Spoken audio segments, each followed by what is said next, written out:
अगर आपके पास भी गूगल एडसेंस का साइट बिहेवियर नेविगेशन का एरर आया है, इस तरह का ईमेल आया है जिससे आपको गूगल एडसेंस का अप्रूवल नहीं मिल रहा, तो आज मैं आपको कुछ पॉइंट्स बताने वाला हूं जिससे आपकी ये प्रॉब्लम 100% सॉल्व हो जाएगी। सबसे पहला पॉइंट, आप किसी भी यूजर को रीडायरेक्ट नहीं कर सकते किसी भी अनवांटेड वेबसाइट में। कहने का मतलब आपने कोई ऐसा लिंक दे रखा है जिसमें लिखा तो कुछ और है पर जब वो क्लिक करता है तो पहुंचता कहीं और है। फॉर एग्जाम्पल मेरे मेन मेन्यू में मैंने ब्लॉगर का एक सेक्शन बनाया है और जैसे ही कोई ब्लॉगर में क्लिक करता है तो वहां पे ब्लॉगर की पोस्ट नहीं आ रही, वो रीडायरेक्ट करता है किसी ऐसे पेज में, किसी ऐसी वेबसाइट में जहां पे मूवी सॉफ्टवेयर या फिर उस ब्लॉगर से मैच ना करता हुआ कंटेंट पे वो रीडायरेक्ट कर रहा है। ये चीज आपने गलती से नहीं करनी, किसी को आपने धोखा नहीं देना। सेकंड पॉइंट, फोर्सफुली आप किसी से कुछ भी डाउनलोड नहीं करा सकते। मतलब कोई आपकी वेबसाइट में विजिट कर रहा है और कुछ ही टाइम के बाद आपकी वेबसाइट में कोई ऐसा मैसेज आता है कि आपको ये फाइल डाउनलोड करनी पड़ेगी, उसके बाद ही आप उसकी वेबसाइट में विजिट कर सकते हैं। या फिर कोई ऐसा लिंक कि उसमें आप जबरदस्ती क्लिक करवा रहे हैं और उसको वो फाइल डाउनलोड नहीं करनी, फिर भी आप उससे डाउनलोड करवा रहे हैं। यहाँ पे मैं अपनी पोस्ट बनाता हूँ और उसमें मैं क्लियर मेंशन करता हूँ कि 15 सेकंड्स का टाइमर चलेगा, उसके बाद आप किसी भी फाइल को डाउनलोड कर सकते हैं। कहने का मतलब जो मेरी वेबसाइट में आ रहा है उसको पहले से ही पता है कि मैं उससे कुछ डाउनलोड कराने वाला हूँ और वो ये जानता है तभी वो डाउनलोड करने के लिए आ रहा है। ऐसा नहीं है कि मैं बोलता हूँ कि इस पोस्ट को पढ़े और उसमें आपको ये फायदा होगा और उसके बाद मैं उसमें कोई डाउनलोड लिंक दे देता हूँ और मैं साथ ये भी लिख देता हूँ जब तक आप इस लिंक पे क्लिक करके डाउनलोड नहीं करेंगे तब तक ये पोस्ट पूरी ओपन नहीं होगी। तो इस तरीके का भी आपने कोई काम बिल्कुल नहीं करना। थर्ड पॉइंट, आपको अपने मेन मेन्यू में, अपने आर्टिकल में या फिर अपनी वेबसाइट में किसी भी तरह का कोई ऐसा पॉपअप नहीं डालना जिससे यूजर को नेविगेशन करने में प्रॉब्लम आए, मतलब उसे एक पेज से दूसरे पेज जाने में प्रॉब्लम आए। बहुत सारी ऐसी मैंने वेबसाइट्स देखी है, कुछ कुछ सेकंड्स के अंदर ही या कह लो 20 या 30 सेकंड्स में पॉपअप्स आते रहते हैं। या फिर कोई ऐसा लिंक नहीं डालना कि लिंक पे तो वो इंटेंशनली किसी और चीज के लिए क्लिक कर रहा है पर क्लिक करने के बाद किसी भी तरह का कोई पॉपअप आ रहा है। गूगल का मोटा मोटा ये कहना है कि आपको किसी भी लिंक पे कुछ भी ऐसा फ्रॉड नहीं करना, कुछ गलत नहीं करना जिससे यूजर को नेक्स्ट पेज में नेविगेट करने में प्रॉब्लम आए।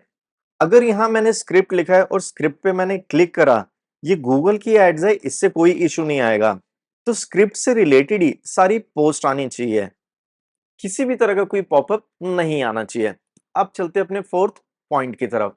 फोर्थ पॉइंट में फ्रेंड्स, जब आप अपने आर्टिकल में इंटरनल और एक्सटर्नल लिंकिंग करते हैं तो वो भी आप ध्यान से करें।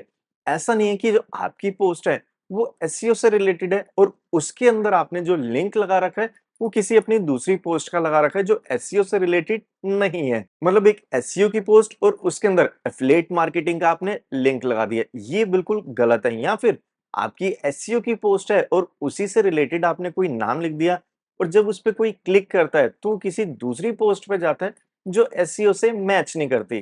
फॉर एग्जांपल मैंने ये एसईओ की पोस्ट लिखी है और इसके अंदर जो मैंने इंटरनल लिंकिंग करी है वो एसईओ से रिलेटेड है। अगर कोई भी इस लिंक पे क्लिक करेगा तो एग्जैक्ट वही पोस्ट ओपन होगी जो एसईओ से रिलेटेड है। ऐसा नहीं हो रहा कि मैंने यहाँ पे अपनी कोई ऐसी पोस्ट का नाम दे दिया जो सीधा ब्लॉगर या फिर एंड्रॉइड ऐप पे जाके खुले।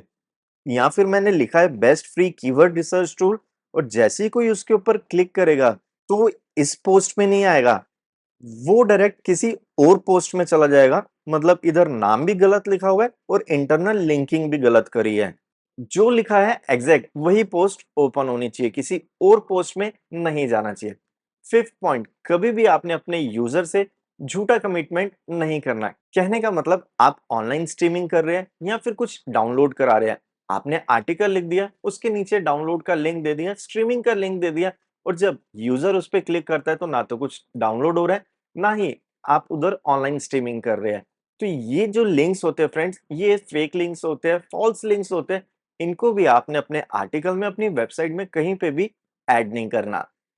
अगर अपनी पोस्ट में मैंने डाउनलोड लिंक दिया है तो क्लिक करने पे फाइल डाउनलोड होनी चाहिए, उसका लिंक आना चाहिए। ऐसा नहीं होना चाहिए कि वो किसी पेज में रीडायरेक्ट कर रहा है या फिर वो इंतजार करे जा रहा है और ये लिंक आपका डेड हो चुका है, वर्किंग नहीं है या ब्रोकन लिंक है। ये चीज नहीं होनी चाहिए। सिक्स पॉइंट, आपके मेन मेन्यू, आर्टिकल या फिर वेबसाइट के कहीं पे भी ऐसा लिंक नहीं होना चाहिए जो बेतुका है, मतलब इर्रेलेवेंट है या फिर मिसलीड करता है।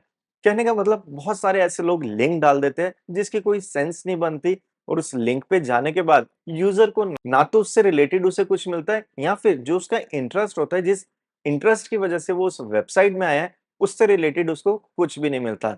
ये चीज आपने बिल्कुल भी नहीं करनी। सेवंथ पॉइंट में पूरा निचोड़ बता देता हूँ। सेवंथ पॉइंट का मतलब ही यही है कि फ्रेंड्स, आप अपनी वेबसाइट में जहां पे भी लिंक्स डाल रहे हैं, फुटर मेन्यू बना रहे हैं, मेन मेन्यू बना रहे हैं, हेडर मेन्यू बना रहे हैं, या फिर आप अपनी वेबसाइट के साइड बार में, आर्टिकल में जहां पे भी लिंक्स डाल रहे हैं, उन सारे लिंक्स को चेक करें। क्या उनमें से कोई ब्रोकन लिंक तो नहीं है? क्या वो लिंक काम नहीं कर रहा? या लिंक पे क्लिक करने के बाद वेब पेज में कुछ भी नहीं आ रहा, या फिर जो नाम दे रखा है आपने लिंक का, क्लिक करने के बाद उससे रिलेटेड कोई भी आपको उसके अंदर डेटा कंटेंट कुछ नहीं मिल रहा। आपको अपनी वेबसाइट के सारे लिंक चेक करने हैं। अगर सारे लिंक ओके है तो आपको गूगल एडसेंस का अप्रूवल मिल जाएगा। और ऐसा नहीं है कि अगर आपको गूगल एडसेंस का अप्रूवल मिल गया तो आपको साइट बिहेवियर नेविगेशन का एरर नहीं आएगा, आपको वो चीज बाद में भी आ सकती है। तो आपने अपनी वेबसाइट के main menu, header, footer menu, जो भी लिंक्स होते हैं सारे चेक करने हैं और उसके बाद आपकी प्रॉब्लम सॉल्व हो जाएगी।